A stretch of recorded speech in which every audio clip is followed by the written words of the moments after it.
So welcome back, everybody, and nice to see you again for our webinar organized by Princeton for everyone worldwide. We're very happy to have Videgary with us from MIT. Luis was former finance minister and foreign minister from Mexico, and he is now an expert on artificial intelligence and how to regulate it. And we will talk about the race to regulate artificial intelligence today. Thanks, Luis, for being with us. Thank you, Markus. So let me give a few opening remarks and then I pass on the phone or the microphone to Luis. Of course, innovation in the AI space is similar in many dimensions to other innovations, like in technology and financial innovation, in medicine or pharmaceuticals. We have the FDA or in aviation. And of course, there's a systemic risk component like in finance.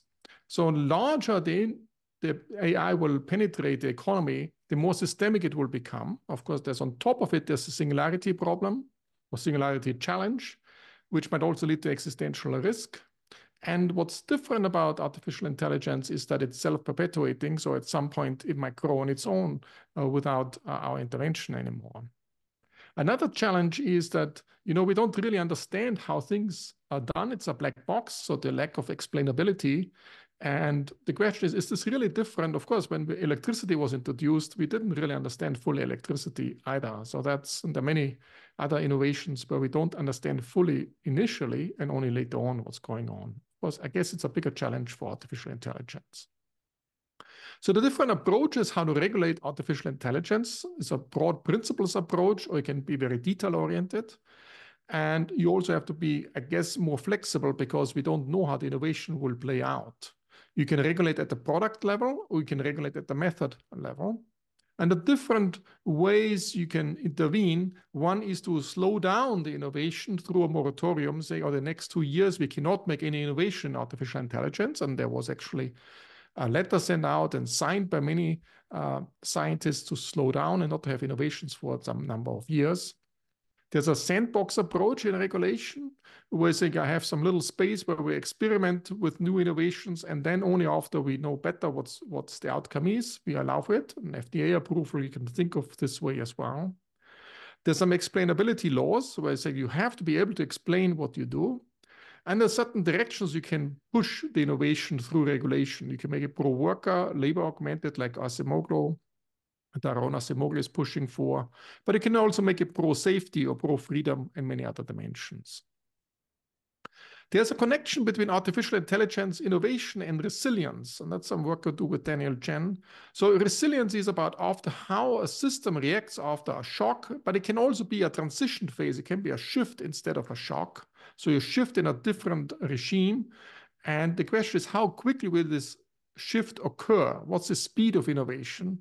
And resilience is all about the adaptability. How can the society adapt to the new environment? And if the change is very fast, if the speed of innovation is very fast, the adaptability might not be fast enough to keep up with the innovation. So when the speed of adaptability is actually higher than the speed of innovation, then you might actually take advantage of these new issues and the new innovations, and you reach a superior steady state. But when the speed of adaptability is lower than the speed of innovation, then there's a danger of adverse feedback loops, and you might even hit a tipping point and the whole thing might be disintegrating. So the speed of adaptability relative to the speed of innovation in artificial intelligence is something to watch out for. And then, of course, there are two policy responses. One is to slow down the innovation, or you can also speed up the adaptability, so make society more adaptable to changes and easily to speed up to that. Now, when you regulate AI, you might regulate the whole industrial organization structure, the market structure. And there are two competing views. One is that typically we say we would like to have competition policy. We want to promote competition in order to reduce rent extractions from a few leading players. So we would like to have many firms and free entry in order to reduce rent extraction. So from this point of view, often what we do is pro-competition policy. So competition policy, IO policy is pro-competition. On the other hand, if you emphasize instead of the rent extractions much more the risk, existential risk from proliferation, you might want to have a few number of firms to control the proliferation of danger. So if you think about nuclear technology, we are happy that only few nations can actually use it. And this actually minimizes the proliferation of the technology because it might lead to more existential risk. So there's a tension there between, on the one hand, you want for rent extraction reasons or minimizing rent extraction, you would like to spread it as broadly as possible, free entry, or in order to contain proliferation of the dangers, you might like to have only a few companies who can really run this. And a way out of this might be that you have a layered approach. There's a first layer, the baseline, the base technology or a platform technology of, for example, large language models. That's where it's controlled by a few players. And then there's a second or third layer with more bespoke technology, which then is, much more competitive. And of course, you still want to take into account that R&D requires some non-competitive elements. So there should be innovation in that space. But the layer one would be a more standardized, a more smaller number of players for the layer one. But then it's also the question, where's the cutoff between layer one and layer two and layer three? How much should be done on the layer one space and how much should be done at the layer two and three spaces? Now, the other question which often comes up, that's all very critical. The large language models, they used a lot of the existing internet content in order to train the large language models, starting from text, but also movies and pictures and so forth. And the question is, should this be allowed or not, or should they pay for this language, for the content creators? And one argument is essentially, from an economic perspective, you should actually create incentives to create content. So the initial providers of the content should be compensated for that. But if you think about it, the content was already created in the past, so all the costs are sunk. So essentially, for incentives reasons, there's no reason really to compensate the providers of content for the past provision. It only should be for new content after, let's say, November 2022. That's from a pure incentive perspective. But from a fair rent sharing perspective, you might want to say, okay, there should be some compensation for the creators of previous content.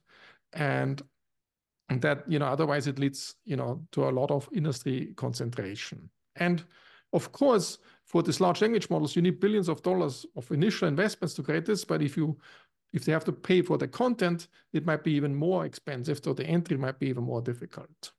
So the answer depends, how much industry concentration do you want? If they have to pay for the content, there will be fewer players be able to enter. And it also depends how easily you can get financing. If you can get financing very easily, then actually you can more fair rent sharing. If financing is very difficult to contain, you reduce innovation much more dramatically. Finally, there's, of course, an international race in AI regulation. There's a race to potentially create some national champions. That actually calls for less regulation. You might even want to subsidize artificial intelligence in a particular way. And you might also direct the artificial intelligence research more to military and other perspectives in light of geopolitics.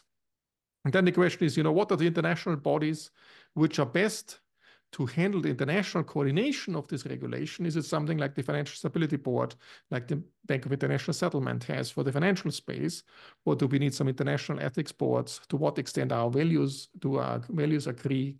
Can we have that? And that leads me to the poll questions. So the first question, the poll question, so AI regulation, should it be primarily focused on considerations of ethics, economics, AI safety, or geopolitics? And the answers were 52% said ethics, only 10% based on economics. In AI safety is about 32%, and geopolitics only 6%. So the majority, even though most of them will be economists in the audience, they said ethics is key in that considerations, followed by AI safety with 32%, and only economics and geopolitics play a very minor role. That's to some extent surprising given the audience. The second question was, should LLMs for existing content, internet content, can they use it for free or not? And 60% said yes, they should it for free, and 40% they should say no, they should not be able to use it for free. So 60% said, OpenAI, and they don't have to pay for existing internet content. The third question was, should we slow down AI innovation or not? And the answer for that was 28% say yes, slow it down, but 70% no, don't slow it down. And finally, the final question is, who should the body, the international AI policy body, which leads to this coordination across the globe. And the G7 or OECD should do it because they have similar values in this. That's about 16%. The G20 or United Nations, a broader range of countries should do it, 40%. Or should it be like more on the military side and refugee side, Geneva Convention style, 30%? Or should it be like the Financial Stability Board, the BIS style? That's 14%. So there might be other options as well, but the majority went actually to G20, United Nations, followed by a Geneva style. So 40% and 30% for the two leading guys. So with this, thanks a lot for your attention. And we're looking forward to Luis, his perspective in the race to regulate AI. Thanks again, Luis. Thank you, Markus. Very honored to be here with you, and thank you for those joining. After your excellent introduction, I have very little to say, but I'll do my best to provide some additional ideas. I should say that, let me start with a conclusion. On the race to regulate AI, the only honest answer that I can provide in how to regulate AI is that nobody really knows. I'll come back to that, because we're seeing so many different approaches, trying different things, but it all comes back to the fundamental issue, which is AI is very new, is rapidly changing, and we don't know really how to create the guardrails, even though we're very much cognizant of the problems. So I'm gonna go through a few slides, and I want to start by sharing a personal experience, something that happened to me back in 2017. Back then, I was the foreign minister of Mexico, and we decided to promote an initiative in the United Nations around AI, to promote best practices, to share the knowledge, particularly focusing on emerging economies and less developed countries. So here you have me. That I was talking in the UN, but what is important here is this was my view. I was talking essentially to an empty audience, and the response was not very enthusiastic. Actually, the reason why the initiative was rejected in 2017, remember, this is only 7 years ago, this is not that long ago, was because the term artificial intelligence was considered not to be serious. It was considered to be, talking about artificial intelligence was, a lot of people in the UN thought, that sounds more like the Terminator or movies. It's not really material for the UN. So things have changed, and have changed a lot. Today, artificial intelligence policy is a major area of activity and of concern of not only policymakers, but society in general.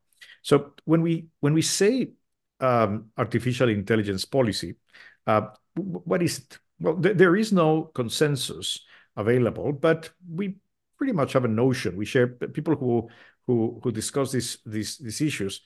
I think most would agree that it has something to do with a public policy intended to modulate the impact of AI, including maximizing the benefits, which can be many, but also mitigating the risks and costs, which can also be quite significant. So what are the tools of AI policy? There are many tools, but I would like to classify them into 3 broad categories. The first one is government spending. So governments can have significant influence, and actually have had significant influence in the development of AI through its history by investing public money, taxpayers' money. It can be by promoting research and development.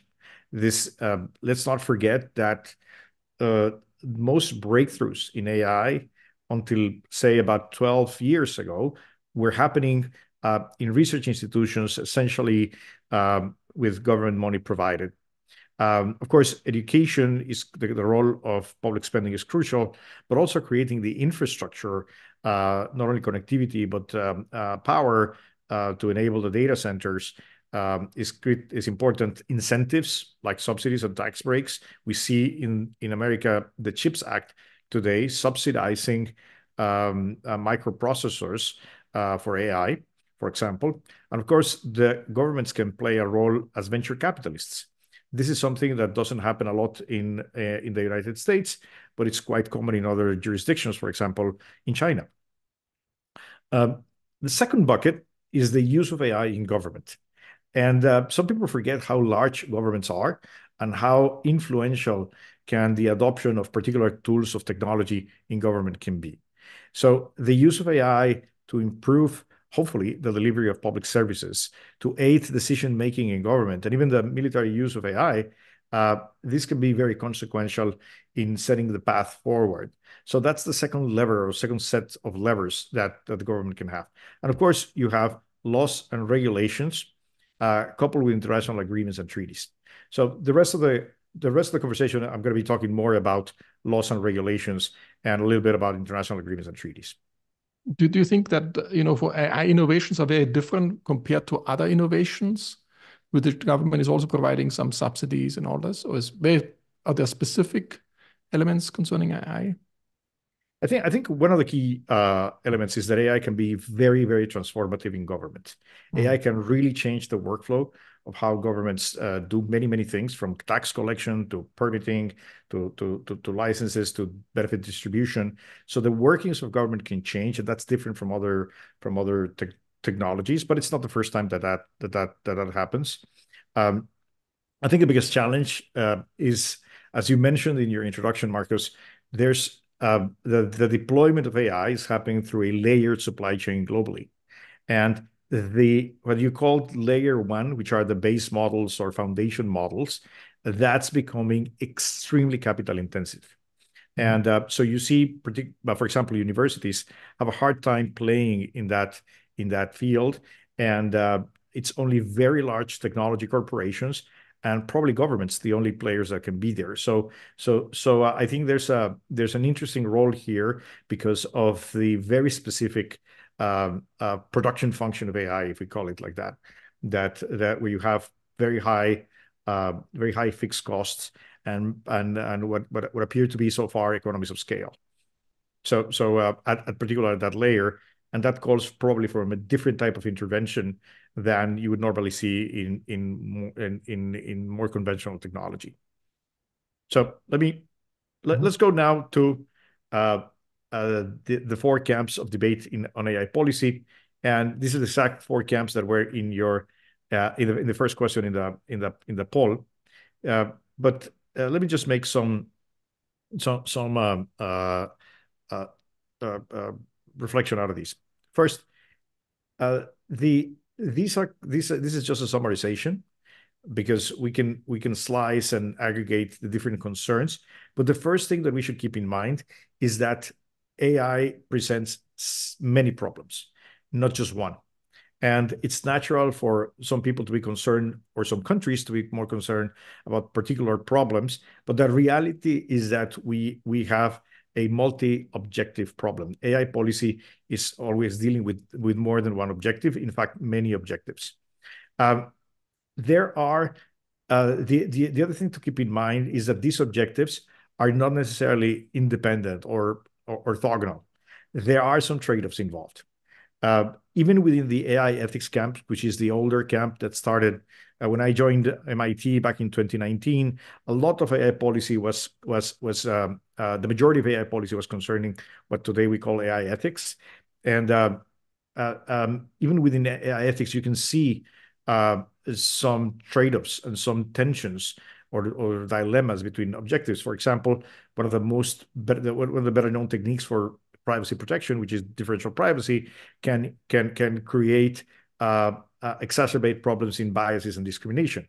And these are just technical trade-offs. But of course, you have broader trade-offs like innovation versus consumer protection. And these camps, so the AI ethics camp is now also in debate with the other camp that was popular in the poll, which is AI safety. AI ethics can be described, and again, this is a definition that can be controversial, but can be described as looking into the problems that we already know that are there. these are problems not tomorrow's problems, but today are very real. The issue of bias and lack of explainability, persuasion for manipulation, those are problems that we have today. In AI safety, this camp is more concerned about the problems of the future, the problems of self-replication, the problem of autonomy, the problem of the challenges that come with safe improvement, and that could lead eventually even to existential risk. I should say that this is a camp that has gathered force much more recently. It's always been there, and we can see the literature that's always been there, but quite frankly, in academia, it was not very relevant until recently. Most of that, if you went back in 2020 into a room with computer scientists and spoke about existential risk, you'd probably be people would not be very interested in what we were saying then. Today, that has changed because the progress of AI as of late has been so impressive that now these concerns have become more relevant. But there's a tension between the concerns of the present and the concerns of the future. And some people, and I think with reason, claim in the AI ethics camp that AI safety can become a distraction. And sometimes the distraction created actually to divert attention from AI ethics. So there's some tension there.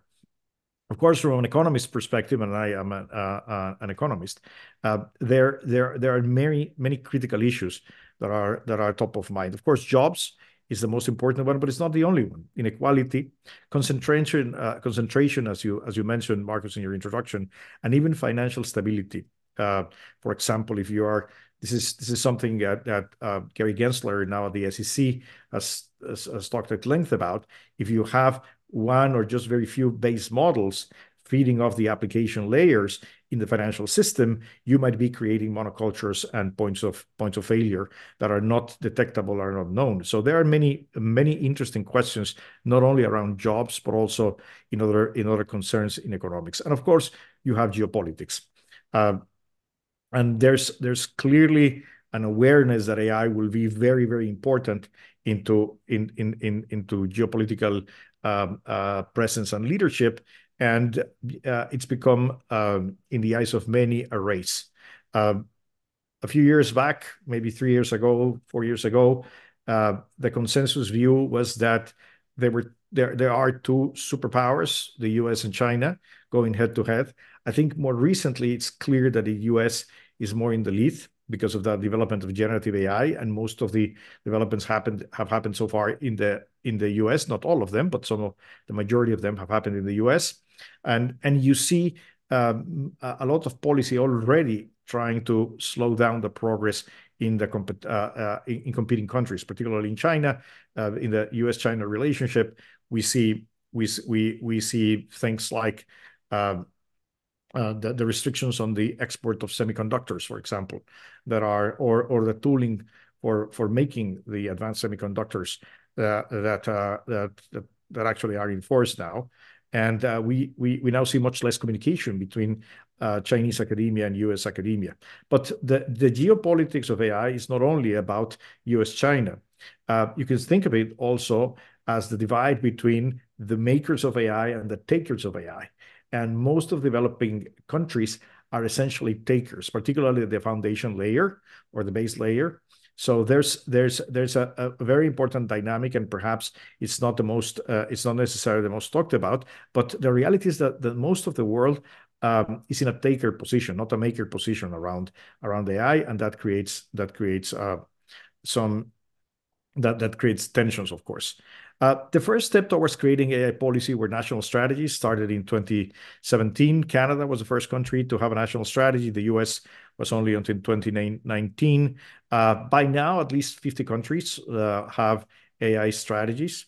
And the strategies are essentially non-binding, most likely high-level documents that set a path, set where we want to go, but are typically not very specific and definitely are not rules. Are a good first step, but are only the first step towards defining policy. After strategies, the second wave of AI policy documentation became the AI principles documents. So, Luis, is there any impact? Can you say, these strategies had a significant impact in which direction AI went, or was it just with little the impact. AI policy, How would you the evaluate AI this? strategies had very little impact in terms of regulation, but they did have more impact in terms of government spending and in terms of the use of AI in the public sector, universities, public universities being created. I think some countries took the strategies more seriously than others. Other countries are now revisiting their strategies and redoing the strategies because AI has changed so much. But I think in some countries, the strategies definitely had an impact, particularly on those two fronts, government spending and government adoption of AI. AI principles. Also a question from the audience from Denis. He was worried how much the interest groups play a role already, in developing these national strategies. Do you see that, certain paths are cut off, or because certain interest groups don't want the development in certain directions? So do you think we're too early on this stage? That's definitely a serious issue, and I'll get to that in a moment when we talk about law. But because the national strategies are non-binding, are directional governments, I don't think that interest groups were very much interested in that. Even at the principal level, that I'll discuss in a second.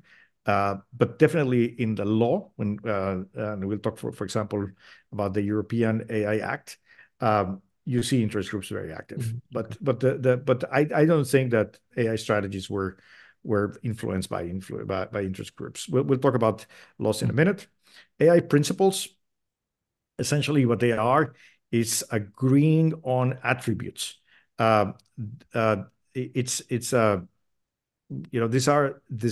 can think, instead of, if you in your mind substitute the word principles and say desires. These are clearly what the principles are. These are desired technical and socio-technical attributes that AI systems should have. And of course, it's a little bit harder to agree on principles than to agree on national strategies, each country individually, because these are typically international efforts. But there are already more than 100 documents of principles. Perhaps the most influential happened in 2019 with the OECD. And you can see a lot of it. It's about human-centered values such as freedom, dignity and autonomy, privacy, fairness, diversity, transparency, robustness, accountability. And these are principles that most people will agree on. The problem is that the documents that deal with principles, because they are non-binding, you can ask for having everything, but there is no trade-off reasoning involved. Because that's the big difference between doing binding rules, as in laws, and doing principles, is that when you're doing actually binding rules, you need to deal with trade-offs. So the laws around AI are just starting to emerge. Actually, the first country that enacted laws, at least the first country I know about, was China. It was not necessarily I think there's a misconception that China does not care about laws and the lack of regulation is an advantage. That's very far from true. China has quite sophisticated laws. Some of their laws pursue objectives that are more nuanced and quite detailed. But of course, the Chinese laws also protect a particular form of government, and which is different from democracy. So not necessarily the laws that are relevant in the laws in China are relevant to other jurisdictions. The jurisdiction that has been perhaps the most comprehensive has been Europe, and Europe has going through a very, I admire the goals and the process. The process has been quite comprehensive. It started in the European AI Act. The first draft was published in April 2021. That is 3 years ago, and it's been a long debate, well-structured debate around what to do. The law will not come into effect until 2 years from now. The challenge, but it has come with many challenges. The first one is that this lengthy, thoughtful process it has to be clearly surpassed by the speed at which the technology is evolving. So the AI Act, the European AI Act, was amended before being enacted, and there were many changes with the emergence of generative AI. But it's by far the most comprehensive approach to AI regulation. The Do United you think States. that's so? Some people say Europe is moving so fast because it doesn't have so many AI companies, so it's easier to push a law through than in the United States. Or put it more cynically, so Europe has a lot of regulation, but the US has a lot of firms doing AI. Or is I this think a that's probably a cynical, too cynical of a view. I don't necessarily subscribe to that. Mhm. First of all, Europe didn't move that fast. It took a long time, and it's taking a long time. This is a law that will take a long time, and I think it's based on a profound conviction around human rights and the role of government and the role of the state. That does not mean that the law is perfect, and I actually have some significant concerns around the law, and I'll talk about those in a minute. But I definitely respect the process and the goals. Whether the law will be effective or not, that's still an open question, and I think there are reasons to be pessimistic about it. But again, it's an admirable process. The US does not have such process. There's activity in Congress, a lot of talk in Washington about AI over the last at least 18 months. But and there are some proposals, many of them bipartisan, but it's unlikely that there'll be some federal regulation anytime soon. There are, however, pieces of regulation at the state level. For example, Colorado regulates the use of AI in insurance. The city of New York regulates the use of AI in hiring decisions, but still not necessarily a national framework. A lot of the AI regulation in the US will be defined by regulators, for example, the FDA, the SEC, the FTC, and also by courts. So judges and courts will play a very large role in the US in actually making decisions on how the law is applied to AI. And other countries, for example, in the developing world, you have the case of Brazil that introduced more than a year ago a very comprehensive law inspired by the European law. It has not been enacted, but you see action happening around the world. Let me just summarize a few. And the previous slide was to give you just a flavor of how different the different jurisdictions are approaching these challenges. There are some key choices. The first one: do we need binding rules or not? Do we need AI laws or not? For example, the government of India last year came out and very explicitly said, we are not going to be regulating AI for the time being. The priority is innovation, so India will not be issuing any AI laws. The same happens, for example, in South Korea or in Israel. There's no intent to regulate AI, where other jurisdictions are clearly doing the opposite, as we just saw. The second is, do we need one law or do we need many laws? Do we regulate horizontally in the same that we have a cross-cutting regulation like the AI Act, or do we acknowledge that the context matters, and should we have a law for AI in healthcare, a law for AI in banking, a law for AI in education? This is an unanswered question, and I think that it's easier from a political perspective to grab attention towards horizontal laws, but perhaps vertical rules have a lot more practical merit than horizontal rules. An interesting question is, who's going to enforce the AI rules? Are you going to rely on the existing regulators, or are you going to create new regulators? Europe is creating new regulators. A new European AI office. In the US, it's very clear that it's going to be, the burden is going to be on existing regulators to enforce whatever rules are created or amended. And then the critical question to me is, are we regulating the inputs of AI, or are we regulating the outcomes? And I'll give you an example. We all understand how critical data is for AI. Essentially, AI today are just very sophisticated statistical tools that learn from data and then make predictions and actions based on that. So an approach would be to regulate the data and be less concerned about, for example, biases and fairness. If you have very good data that is representative, well-balanced, and clean, regulating the data might be enough. That's, in essence, the approach that has been taken in Europe. There's an opposite approach, which is let's go for outcomes. Let's regulate what happens. It doesn't matter what kind of AI you're using, what kind of data, but if the outcome is for example, in making a lending decision, a lending underwriting decision, are you discriminating? Are you treating the customer unfairly? It doesn't matter if you're using AI or not, or what kind of AI, you cannot do it. So that's regulating the outcome. That the Consumer Financial Protection Bureau in the US is taking the second approach. And it's clearly enforcing the pre-AI laws based on outcomes, regardless of what you're doing with that technology. I personally believe that, and I'll explain in a second, that regulating outcomes is probably more relevant than regulating the inputs, particularly because the technology is changing so much that it's very hard to put into law. What exactly are you regulating if you focus on inputs?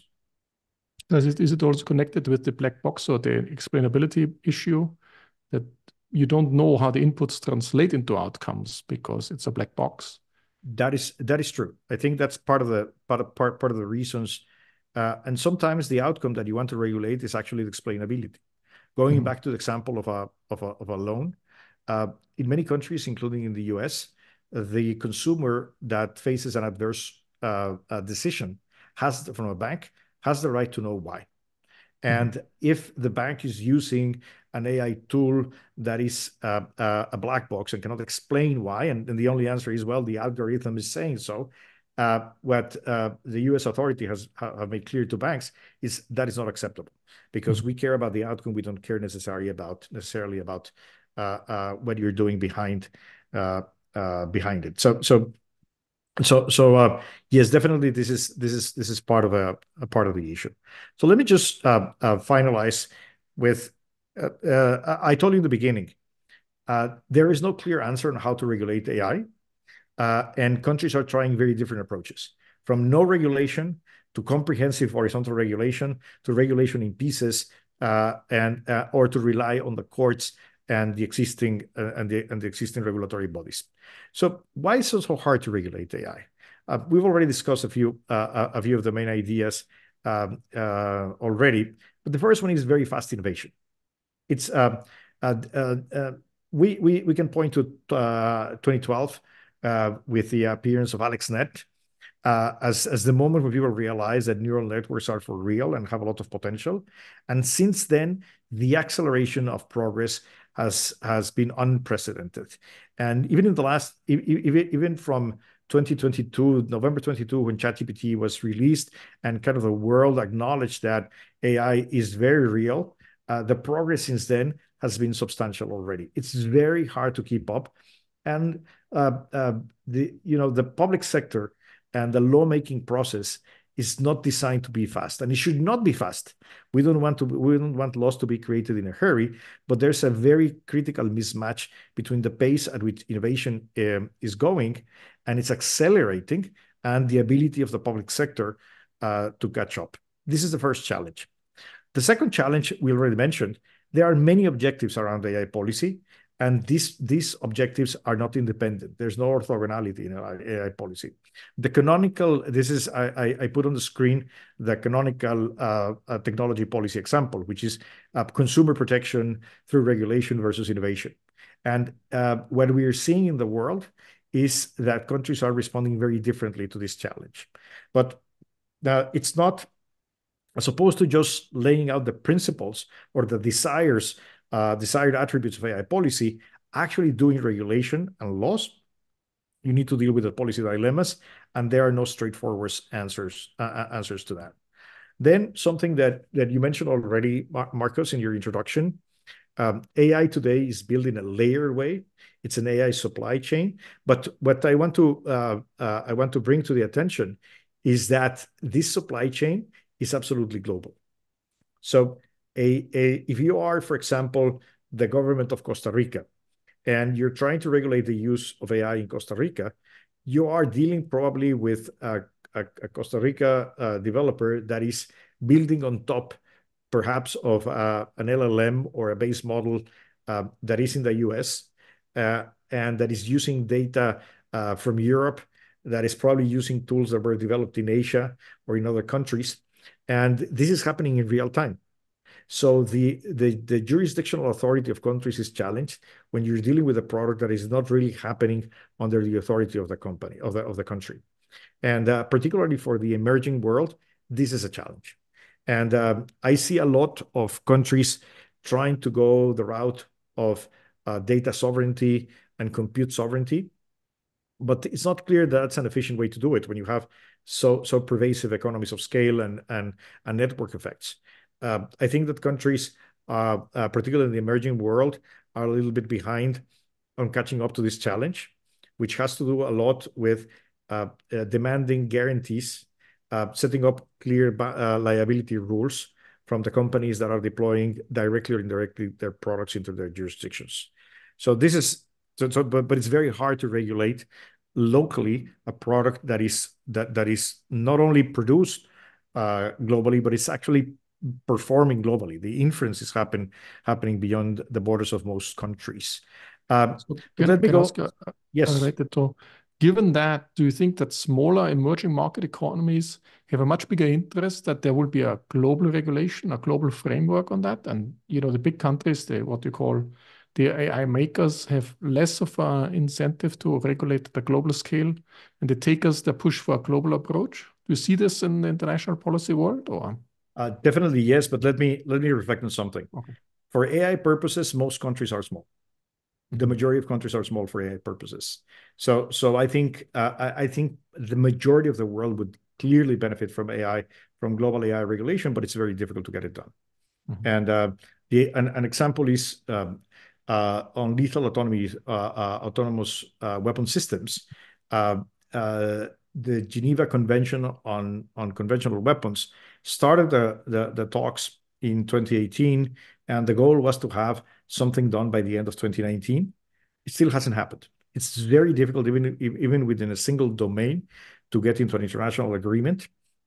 And so far, there is really very limited success beyond principles on having any actual rules being approved. But let me just go to the last two slides and just say something that we already mentioned, but perhaps one of the most difficult things about regulating AI is that it is a general purpose technology. And to make I want to use an example to explain why this is so, by looking at a different general purpose technology, that we are very familiar with, which is scissors. Scissors are a general purpose technology in the sense that we can use them for many things, which are wonderful. We can use them in the kitchen. We can use them to manufacture things, to do clothing. Of course, surgeons use scissors in the operating rooms. Scissors can be wonderful, but also scissors can be very dangerous. You can actually injure people with scissors. You can kill somebody with scissors. You can damage property with scissors. But we don't have a law for scissors. We don't have a claim, let's regulate scissors because they are very dangerous.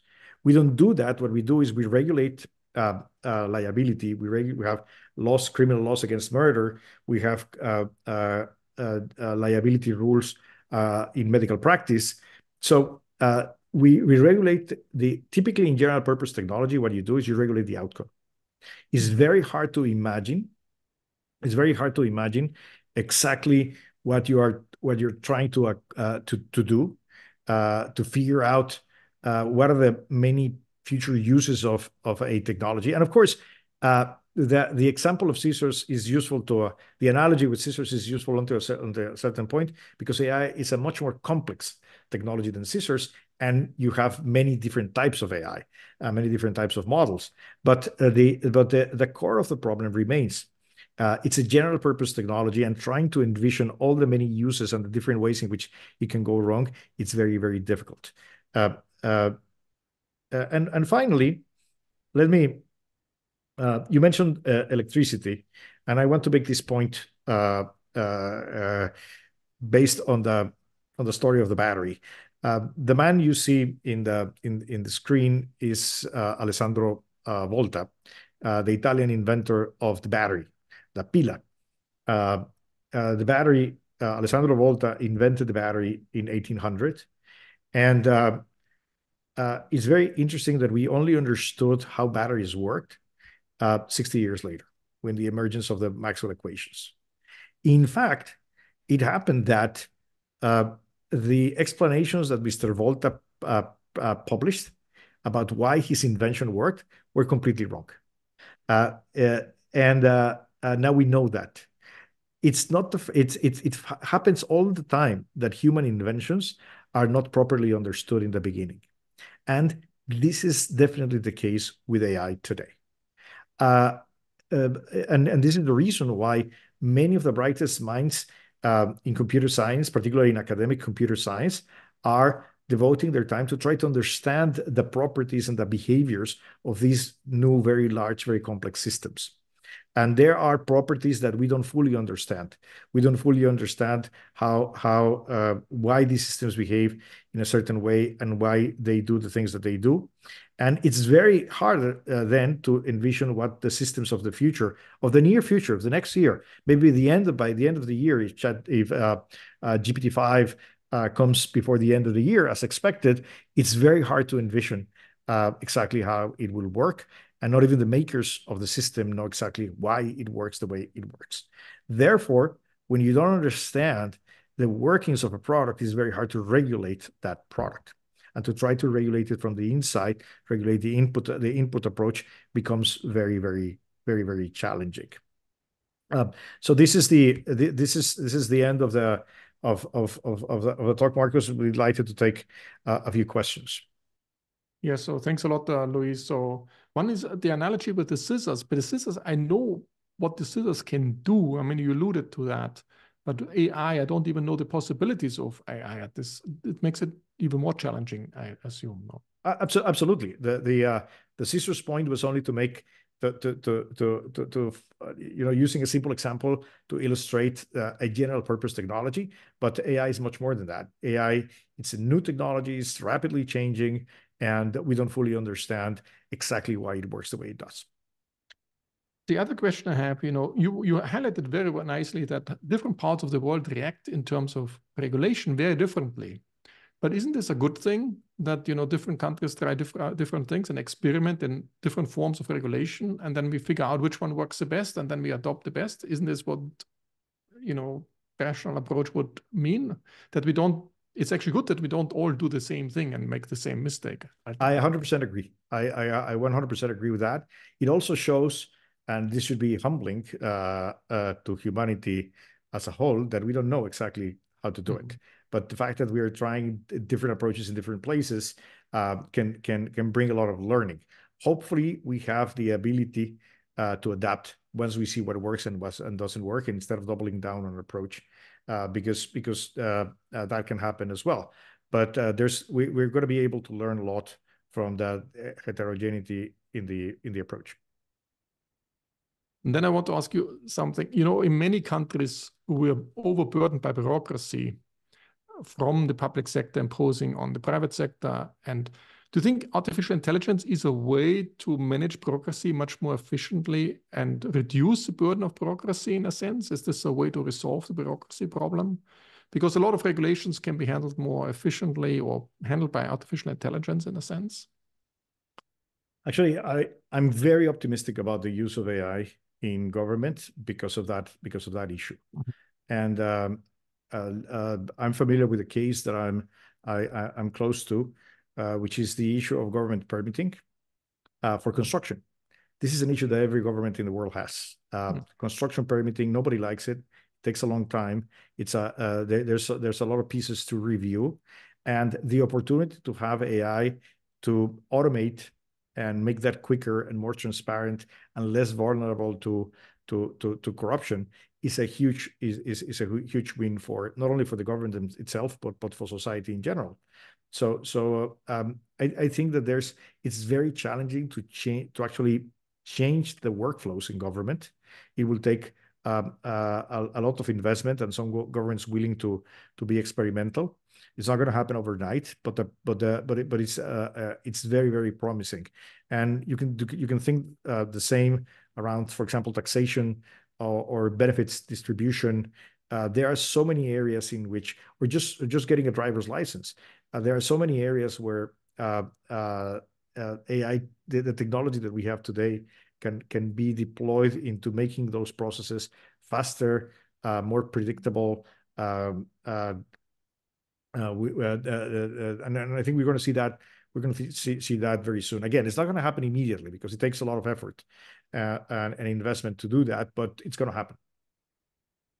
And then some questions from the developing world or the emerging countries. So Manuel Montes asks, where do you see the constraints in developing, large language models and base layers of AI for the developing world?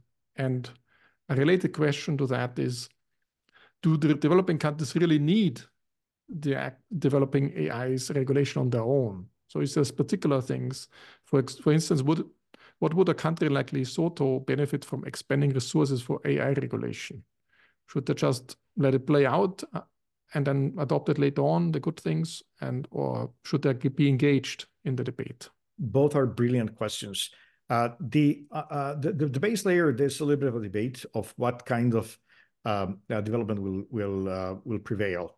One school of thought is that this is going to be dominated by scaling, by going very, very big, where you have the next cohort of models are probably going to be cost to train over $1 billion. So that excludes a lot of people around the world to do that. And there are economies of scale and even network effects where you think that it doesn't make a lot of sense to have a lot of models. Of course, you have opposite of that, you have the open source school. And we're seeing recently some open source based models doing significant progress. So that's a question that is to be debated, but I think it will largely depend on which model prevails. Perhaps I'm inclined to think that closed source, very large scale models probably have an edge, but that's an open question, and that will largely drive how AI is adopted and what role do developing countries play in the AI space. I think also the second question is also a very smart question. I don't think that all countries should regulate AI the same way. Particularly if you're a small country that is not going to be developing the AI, or at least the base layer of AI, you're going to be more doing applications and customization of LLMs, for example. You want to be sure that you are regulating that process. And again, as I said before, if you want, if companies like Anthropic or OpenAI are going to be providing their models for people in Lesotho to be doing a second layer or third layer developments there, what are the guarantees that OpenAI and Anthropic are providing to the developers and the people of Lesotho when their models are there? So it's a question about guarantees, it's a question about liability, and not necessarily a question about how are you going to localize data or localize compute, which I think a lot of the thinking in the emerging world is right now on those sovereign questions. But in a world dominated by economies of scale, is not necessarily the right policy question. And do countries like Lesotho have to move fast in regulation, or can they wait a little bit and think carefully about it? Or what's the speed of regulation for them? I think that any country in the world should be thinking about this. The one thing that perhaps we can agree is that ignoring the issue is not a good strategy. And I think that I wouldn't recommend, for example, to countries, small island countries in the Caribbean, to be doing their own AI laws. Probably not. But you need to be looking at how do you connect to the AI supply chain, and what are the terms of service? How are you going to enforce those? And how are you going to protect consumers and developers in your own country?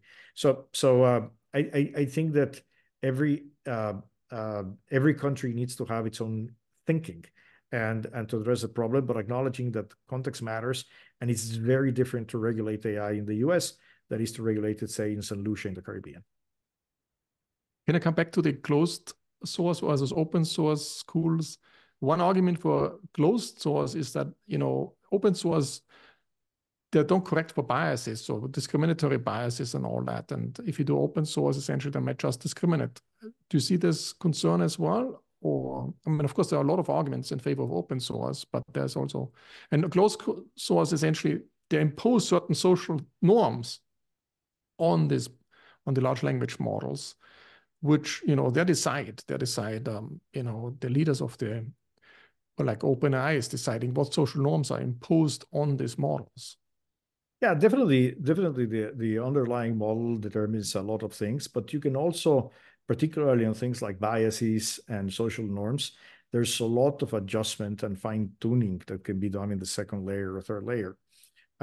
For example, when you're doing retrieval augmented generation, where you're constraining the type of answers an LLM can do, you can do that locally, and so a lot of that can be done at the layer at the application layer, not necessarily at the underlying layer, but it's true. The fact that the big base models are localized, say, in the US, some of them are obviously in China, and now Europe, particularly France, is coming up with an interesting alternative. These models are trained mostly in English, and not necessarily within the norms, and don't have the same local cultures, even local languages does not have the same degree of influence than the English language and the English culture or the Western culture are reflected there. Then let me end with a very important question, which came from anonymous attendee, is that what can we economists, where can we add the most value to society in the AI space, in addition to computer scientists? In other words, should all economists field just begin to transit into machine learning, computer science? Or where do you see for economists the biggest added value? Well, I think for there are different ways to. There are many things to say about it, but obviously, from a research perspective, AI should be a tool that everybody's using in economics. I think we should. Econometrics will never be the same, and the way that we use data and process data to learn about the economy should be very deeply influenced. From a policy perspective, I think that economists are not spending enough time looking into AI questions beyond the jobs question. I would love to see, for example, more industrial organization experts trying to understand from an economic perspective the production and function of AI, and what are the scenarios and what is the optical regulation based on what we know about the technology. We don't know everything about the technology, but we know quite a bit of things, and computer scientists have know quite a bit of it. And I don't see that happening as much. I think there's and rightly so, there's a lot of attention into the jobs question and the skills and the displacement issue, but there are many other economics questions relating to AI, in terms, for example, stability or concentration or just industrial organization, vertical integration questions that I'm eager to see very smart economists around the world start to addressing them. Okay, so we always end at the positive note. So if you look at the potentials of AI and the dangers, where are you on this spectrum? You would say on average, on balance, the positive side, given, or do you see the right regulations that the positives outweigh? I come from the developing world, and I see the impact that AI can have in affecting the food supply, in affecting climate change for good, in improving healthcare outcomes, in improving education, and I think particularly in the developing world, the potential is huge. It's not there yet, but I'm very optimistic and very eager to see that. I acknowledge the dangers. I'm very conscious of the risks, but I think that sometimes we focus a little bit too much on the risks and overlook the incredible potential for improvement, particularly in the developing world. And you would say in the developing world, the advantages are even bigger than in the advanced economies. Of course, sometimes in the developed world, using AI or not, you already have a very good doctor probably, and you already have good technology. But if you are in in sub-Saharan Africa, you probably will take a hard time to find a specialist, and having some AI assistance clearly there has a lot more marginal value. Right. Okay, let's stop at this positive note, and I thank you a lot. Thanks a lot, Luis, for a great talk, and we stay in touch, and hopefully we can talk more about regulating AI and changing the world for the better. Thanks you, Markus. for doing this, and talk to you soon. Thank you. Thank you.